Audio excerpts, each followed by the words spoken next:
How's it going, everyone? I'm the Tumblemeister, and in today's video, we're talking about the always and nevers in tumbling, the cure for overthinking. And we're starting now.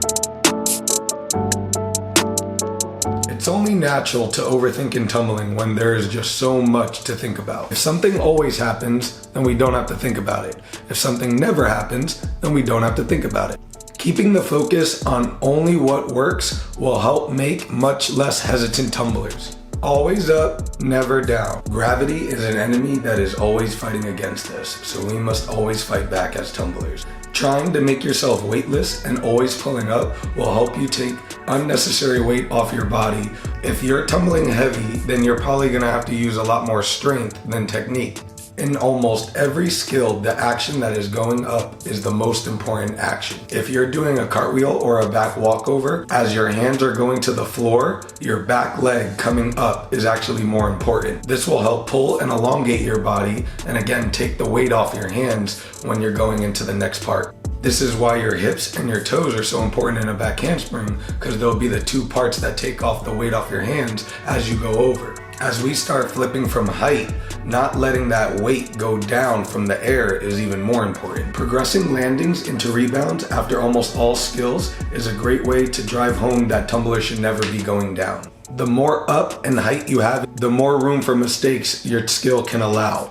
If your tumbling is really low, you have to make a lot of actions happen very fast. If your body is constantly being pulled away from the ground, then your ability to get to the next part, even with a mistake, is a lot more achievable. If we were a superhero, gravity would be the villain. Always toes, never heels. I tell my tumblers that going to your heels is like committing a sin in tumbling. It's an action that will never ever help you and almost always hurt you. Your heels is not a body part that you want to put weight on because your body can't control as comfortably. Initiating your actions from your toes will allow your body to stay long and keep you going in that up and over direction. Good tumblers can go in one direction very well. Either same direction or up is an easy concept, but not both together. Great tumblers use the up idea and the same direction idea, both in unison easily. You can see their round offs go up and over, their back handsprings go up and over, their tucks go up and over, and every other trick that they do after. Always using your toes will also help the ending of your tumbling,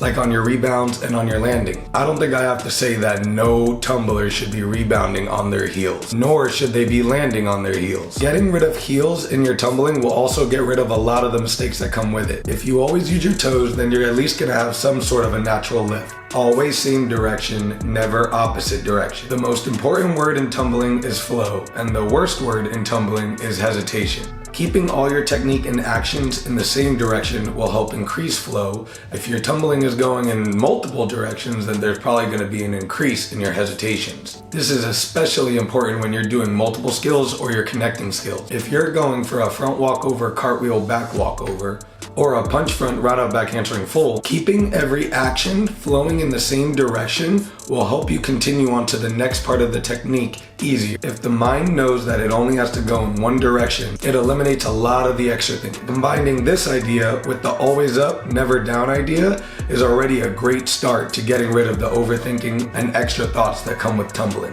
Teaching tumblers to over-rotate instead of under-rotate will help enforce same direction. If you were in a race and you ran too far, well then at least you finished the race. But if you never made it to the finish line, you never finished the race.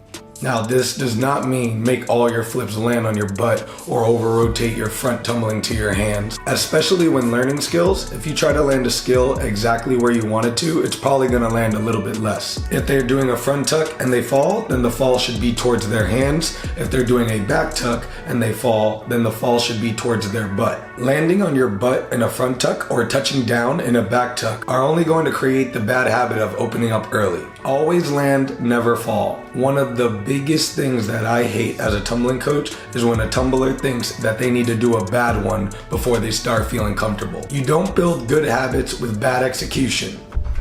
An analogy that I like to use is if you were being dropped off somewhere, you wouldn't want to be dropped off 3 blocks away from your destination. We would want to be dropped off as close as possible to eliminate all the extra work. The only final destination of any skill we do is landing on our feet. I teach my tumblers that doing enough is usually never enough. Opening up and landing early or reaching for the floor and touching down are two of the biggest fixes when applying this concept. If you continuously throw a skill to touch down or to fall to your butt, then you're building up habits to do that continuously instead of building up the habits to make yourself land. This is another area where making sure that tumblers are ready before going for a skill solo is very, very important. Making mistakes and struggling are two different things. Every tumbler can make a mistake, which is why respect and focus should always be present when tumbling. This is even more applicable when tumbling on a bad day. If a tumbler knows that the bare minimum effort still leads to landing on their feet, they can put more effort into fixing their other corrections. Always natural, never forced.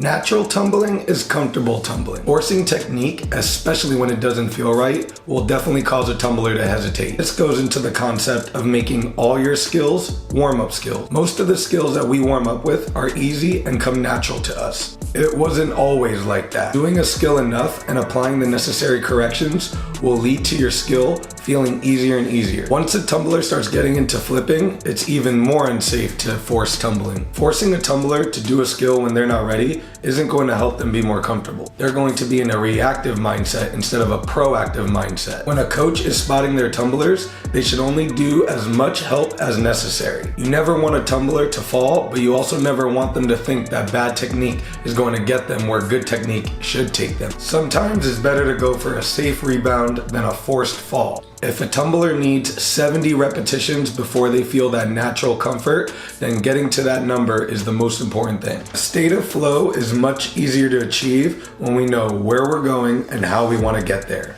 Thank you all for watching, everyone. I hope you all learned something. If you enjoyed the video, please leave a like and comment below what are some other always and nevers in tumbling. Subscribe for more tumbling wisdom, and I'll catch you guys in the next one.